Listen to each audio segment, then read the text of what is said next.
만나고 싶지 않은 사람들과의 약속이 잔뜩 잡혀 있는가? 결정을 내리기 어려운가? 진짜 하고 싶은 일을 잊어버려서 매일 이런 일상에 파묻혀 살고 있는가? 해야 할 일을 목록에서 하나씩 지워나가는 게 인생이라고?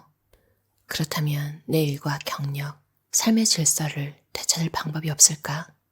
단순하지만 효과적인 해결책이 있다. 바로 정리다. 여기서 말하는 정리는 물리적인 업무 공간을 치우는 것만이 아니다. 자신의 일에서 최고의 성과를 내는 방법으로서 정리를 말한다. 너저분한 책상은 물론 비효율적인 시간 관리, 쓸데없는 업무, 불필요한 회의, 의미 없는 관계 등 귀중한 시간과 에너지를 빼앗는 모든 잡동산을 제거하는 것이다. 정리정돈을 제대로 하면 직장에서도 얼마든지 만족할 수 있다. 지저분한 환경이 여러 면에서 사람들에게 생각보다 훨씬 더 큰 영향을 미친다는 다양한 연구 결과가 있다. 미국에서 직장인 1000명을 대상으로 실시한 조사에서는 응답자 중 90%가 어지러운 환경으로부터 부정적 영향을 받는다고 답했다. 지저분한 업무 공간에서는 생산성이 떨어지고 부정적인 기분이 들며 동기가 약해지고 행복감이 감소한다는 것이다. 게다가 온갖 물건으로 어질러진 환경은 건강에도 악영향을 미친다. UCLA의 과학자들은 주변에 너무 많은 물건이 놓여 있으면 주요 스트레스 호르몬인 코르티솔이 증가한다는 연구 결과를 내놓았다. 만성적으로 코르티솔 수치가 높으면 심장질환과 고혈압, 당뇨 같은 스트레스 관련 질환뿐 아니라 우울증과 불면증 등이 나타나기 쉽다. 지저분한 환경이 뇌에 부담을 준다는 심리학 연구 결과도 있다. 잡동사니가 가득한 환경에서는 뇌가 주변에 널린 것들을 인지하고 처리하기 바빠 현재 해야 할 일에 집중하지 못한다. 산만하고 불안해지면서 스트레스가 증가하는 데다 제대로 된 결정을 내리기도 어렵다고 한다. 몇몇 직원 평가서 조사 결과에 따르면 업무 공간을 잘 정리할수록 지성과 야망이 넘치는 차분하고 온화한 직원으로 인정받을 가능성이 높다고 했다. 또 다른 조사에서는 많은 응답자가 정리를 잘하는 직원들이 다정하고 부지런하고 친절하며 자신감 넘치는 사람으로 보인다고 했다. 그뿐 아니라 정리를 잘하는 사람들은 보다 쉽게 신뢰를 얻고 빠른 시간 내에 승진할 확률이 훨씬 높다는 연구 결과도 있다. 이처럼 좋은 평판이 경력에 중요한 영향을 미치는 것은 물론 자신이 기대하는 만큼 성장한다는 연구 결과가 계속 나오고 있다. 피그말리온 효과라는 이론에 따르면 자신에 대한 기대치가 높을수록 그에 걸맞게 자신감이 높아지고 대체로 더 좋은 실적을 올린다. 이 이론은 선생님의 기대치가 높을수록 학생의 성적이 향상된다는 연구에서 비롯되었다. 게다가 업무 환경에도 크게 작용해 직원의 실적이 그들에 대한 기대치에 따라 상승하거나 하락한다. 결국 이러한 연구 결과는 3가지 개념으로 요약할 수 있다. 첫째, 책상 정리는 개인의 성격과 능력에 대한 기대치를 높여준다. 둘째, 기대치가 높아지면서 자부심과 동기가 향상된다. 셋째, 자부심과 동기가 향상되면서 일에 더욱 몰입할 수 있게 되고 결과 또한 좋아진다. 솔직히 말해 티끌 하나 없이 말끔한 책상이 나은지 혼돈의 덕원이 같은 책상이 나은지는 중요한 문제가 아니다. 잠재력을 끌어올리고 열정을 느끼게 만드는 업무 환경이 무엇인지 아는 것이 가장 중요하다. 다시 말해 자신만의 기준을 세우는 것이다. 정리는 그 기준을 알아내는 가장 좋은 방법이다. 그간 나와 함께 집을 정리해온 많은 고객들은 정리 후 단촐해진 공간을 보고 나서야 집안을 장식하고 싶다고 느끼곤 했다. 공간이 텅 빈 후에야 자신이 좋아하는 분위기와 특징을 더하기 시작한 것이다. 이처럼 보통은 깨끗하게 정리한 후에야 자신이 어떤 환경을 선호하는지 알아낼 수 있다. 당신은 정리를 해야 창의성을 좀 더 쉽게 발휘할 수 있는 사람인가? 아니면 지저분한 환경에서 머리가 더 잘 돌아가는 사람인가? 어느 쪽이든 정리를 한다면 그 과정에서 창의성이 폭발하는 자신만의 업무 환경을 만들 수 있을 것이다. 한 고객은 책을 정리하다 어릴 적 꿈을 떠올리고는 직장을 그만두고 창업했다. 또 다른 고객은 서류를 정리하다 사업상의 문제를 발견하고 대담한 변화를 꾀했다. 정리를 끝내자마자 자신이 원하는 생활 방식을 깨닫고 일과 삶의 균형을 이룰 수 있는 직장으로 이직한 고객도 있었다. 이 사람들이 뭔가 남다른 점이 있어서 그러한 변화를 이뤄낸 것은 아니었다. 눈앞에 있는 것을 하나하나 살펴보며 불필요한 것은 걷어내고 가장 중요한 것을 찾다 보니 그렇게 됐을 뿐이다. 자신의 일이나 경력에 이런 회의가 된다면 지금이 정리를 시작하기 딱 좋은 시기다. 정리는 단순히 물건을 분류하고 치우는 일이 아니다. 한 사람의 인생을 영원히 바꿔놓는 중요한 프로젝트다. 이 책에서 소개하는 정리의 목표는 깔끔하고 말끔한 책상이 아니라 정리를 통해 자신과 대화를 시작하는 것이다. 왜 일을 하고 있는지, 어떤 방식으로 일하고 싶은지 파헤쳐보고 자신에게 가치 있는 것을 찾아내야 한다. 이 과정에서 자신의 일 처리 방식이 미래의 목표와 어떻게 연관되는지 알 수 있다. 궁극적으로 정리의 진정한 목표는 최선을 다해 본질에 집중하는 것이다. 한 번에 정리에 성공한 사람은 대부분 자발적으로 계속 정리를 했다. 그들은 처음부터 자신이 어떤 사람이 되고 싶은지, 어떤 생활 방식을 원하는지 분명하게 알고 정리를 시작했다. 이와는 대조적으로 자기가 무엇을 하는지도 모르고 더 나쁘게는 정리를 대신해줄 사람이 있을 거라고 기대하며 정리를 시작하는 이들이 있다. 이런 사람들은 정리에 성공했다 해도 다시 어지르기 일수다.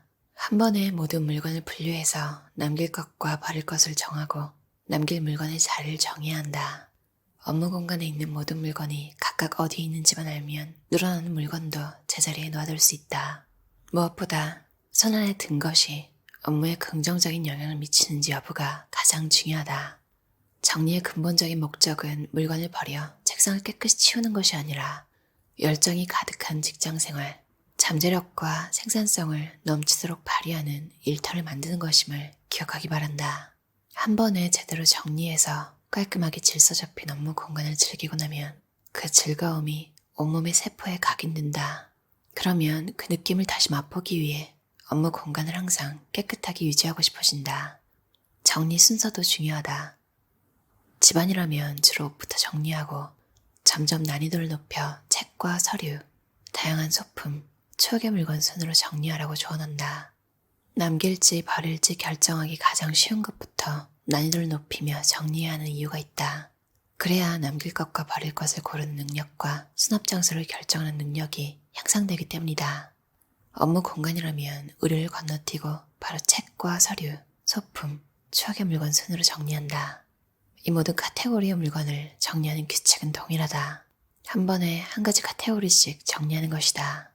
각각의 카테고리나 하위 카테고리에 속하는 모든 물건을 꺼내 한 곳에 쌓아둔다. 예를 들어 소품의 하위 카테고리인 펜을 정리하려면 서랍장과 펜꽂이에 있는 펜을 모두 꺼내 책상 위에 올려놓는다. 그리고 나서 간직할 것을 고른다. 이런 식으로 정리하면 카테고리별로 얼마나 많은 물건을 갖고 있는지 명확하게 알 수 있고 비슷한 물건끼리 비교하기 쉬워 버릴지 남길지 결정하기도 한층 수월해진다. 또 카테고리별로 물건을 수납하는 다음 단계도 훨씬 쉽게 끝낼 수 있다. 결정 정리는 물리적인 업무 공간 정리와 완전히 다른 것처럼 보일지도 모른다. 고객과 상호작용하는 방법을 결정하거나 동료와 협력하는 시기를 결정하는 것은 좋아하는 스테이플러를 간직하는 것과는 차원이 다른 일처럼 보일 것이다. 하지만 실제로는 둘 다 같은 일이다. 결정해야 할 것이 많을 때는 스스로에게 이렇게 물어보자. 내 시간과 에너지를 투자할 가치가 있는 결정인가? 소소한 결정에 시간과 에너지를 투자하지 않는다. 스티브 잡스는 옷 입기를 자동화해서 매일 똑같은 터틀넥 티셔츠를 입었다. 생산성의 대가이자 베스트셀러 작가인 팀 페리스는 매일 아침 똑같은 메뉴로 식사를 한다. 사소한 문제를 결정하느라 땀 빼지 말고 그 시간과 에너지를 좀 더 중대한 결정에 투자하자. 그럭저럭 괜찮으면 꽤 괜찮은 결정이다. 항상 완벽한 결정을 내리겠다는 생각은 내려놓는 게 좋다. 물론 살면서 가끔은 완벽한 결정을 하겠지만 그렇지 못한 경우가 많다. 이런 사실을 받아들이기 힘들지도 모르지만 완벽한 결정이 아니어도 괜찮은 이유가 있다. 대체로 그럭저럭 괜찮은 결정은 괜찮은 거다. 완벽을 추구하는 것은 종종 쓸데없이 비싼 대가만 치르는 것이다. 그 시간에 다른 일을 하는 편이 더 나을 수도 있다. 게다가 완벽한 선택을 하지 못하면 좌절과 실망이 시달린다. 완벽주의 상향을 피하려면 의사결정 시한을 정해두길 권한다. 과한 생각과 토론으로 얻는 이득은 그에 들인 시간과 노력에 비하면 극히 적다. 새로운 정보가 나오면 당신의 결정을 융통성 있게 업데이트하자. 필요 없는 관계는 과감히 끊어내라. 네트워크 확장은 시간이 많이 걸리는 일이다. 특히 온라인상의 네트워크를 확장하는 것은 심리적인 안녕을 위협할 수도 있다. 소셜미디어에서 많은 시간을 보낼수록 행복감이 감소한다는 연구 결과가 있다. 온라인상에서는 보통 좋은 소식만 전하기 때문이다. 소셜미디어에서 나쁜 소식을 전하는 사람은 거의 없다. 링크드인에서 나 방금 해고됐어 나 오늘 회사에서 일 완전 망쳤어 라는 메시지를 받은 적이 많은가? 소셜미디어에 공개된 누군가의 모습과 자신을 비교하지 마라. 그보다는 당신이 바라는 이상적인 모습에 얼마나 가까이 다가서고 있는지 자문해보자. 남이 아니라 어제의 자신과 비교하는 게 가장 중요하다. 일과 성장을 도와줄 인맥 구축에서 가장 중요한 요소 중 하나는 자신이 어떤 관계를 좋아하는지 아는 것이다. 어떤 사람은 많은 친구들에게 둘러싸여 시간 보내는 것을 좋아한다. 반면 소소와 깊은 관계를 맺는 편을 선호하는 사람도 있다. 그저 이름만 가득한 네트워크를 보면서 뭔가 잘못됐다는 생각이 드는가? 그렇다면 그것이 바로 네트워크를 재구성해야 한다는 신호다. 편안해질 때 좀 더 충만한 삶을 누리고 다른 사람들의 삶에도 더욱 많이 기여할 수 있다. 가치 있는 관계를 찾아내고 남기기로 하는 관계를 잘 관리하자. 더 이상 필요 없는 관계는 그동안 고마웠다고 감사하고 끊어내자.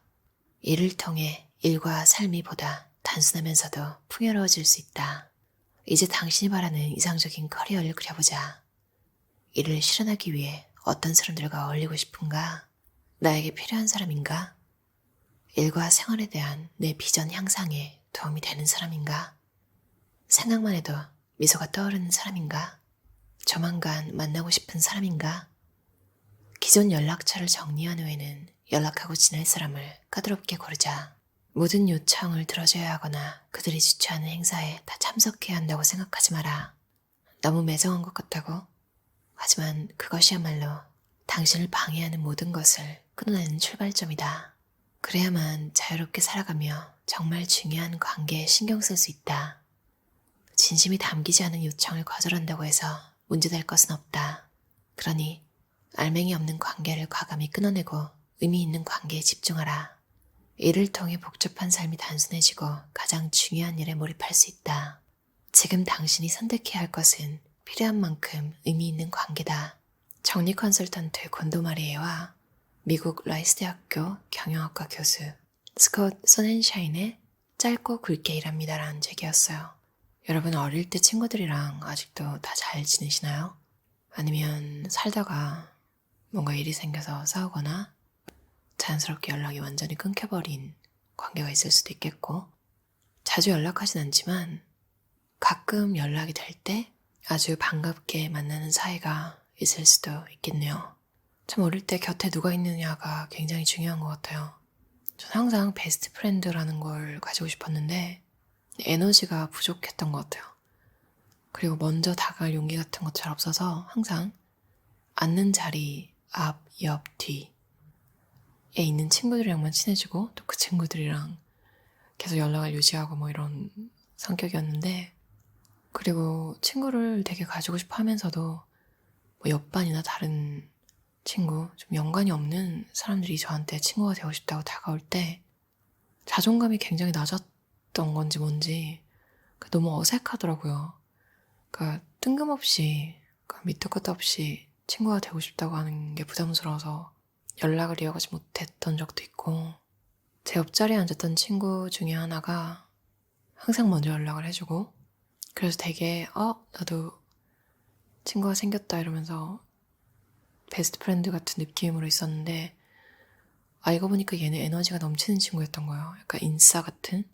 약간 저 같은 친구가 막 수십 명인 거예요. 그런 것만 생각해도 참 성향이라는 게 있구나 싶어요.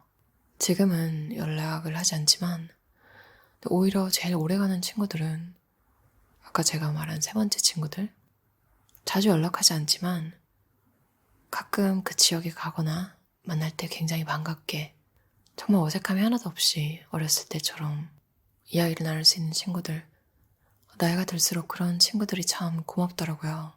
그리고 어렸을 때는 그런 친구들이 좀 재미가 없다고 느꼈다고 해야 되나? 좀 심심한? 그렇게 느꼈었는데, 이게 말로만 듣던 진국이라는 거구나. 사람이 진국이다 이런 이야기 많이 하잖아요. 전 부족한 저를 아직까지 가면 반겨주고 재워주고 이런 친구들이 참 고마워요. 반면에 여러분이 끊어야 할 관계도 많이 만나보셨을 것 같아요. 저도 그랬는데요. 그 사람이 뭐 정말 100% 악인이라서라기보다는 정말 나쁜 사람이 아닌 것 같은데도 자꾸 나에게 하는 행동이 정말 나의 인생을 좀 망가뜨리는, 이 사람과 결이 좀 맞지 않는 그런 경우가 있잖아요. 근데도 자꾸 연락이 와서 뭔가 제안을 하는데 들어줄 때마다 내 인생 마이너스가 되고 뭔가 나락으로 떨어지는 느낌? 그래도 또 괜찮은 사람이겠지 믿다가 또 연락이 와서 얘기를 듣고 뭔가를 해보면 또다. 자꾸 나를 망가뜨리는, 그 사람이 정말 의도해서라기보다 참 그냥 그 사람의 인생과 내 인생이 참 안 맞는 그런 경우도 있는 것 같아요. 그런 경우에는 서로를 위해서 좀 거리를 두는 게 좋더라고요. 진지한 성격이신 분들은 그냥 뭔가 막 던지는 친구가 있으면 새로운 경험에 노출되는 그런 효과는 있지만 그만큼 실망스러운 일도 굉장히 많이 생기거든요. 그래서 이 책에서 굉장히 중요하다고 강조한 내가 어떤 관계 스타일을 좋아하는지 알아라. 이 말이 되게 공감이 갔어요. 여러분은 어떤 기준으로 사람을 사귀고 혹은 선절하고 그러시나요? 이 책에서 나왔던 질문들이 도움이 될 것 같아요. 나에게 필요한 사람인가? 일과 생활에 대한 내 비전 향상에 도움이 되는 사람인가? 생각만 해도 미소가 떠오르는 사람인가? 조만간 만나고 싶은 사람인가? 이 네 가지 질문은 어디에도 해당하지 않으면 굳이 스트레스를 받으면서 유지를 하지 않아도 되는 관계가 아닐까 이런 생각이 들어요. 단아한 삶과 커리어를 위해서 책상과 인맥 한번 정리해보는 건 어떨까요? 들어주셔서 감사합니다.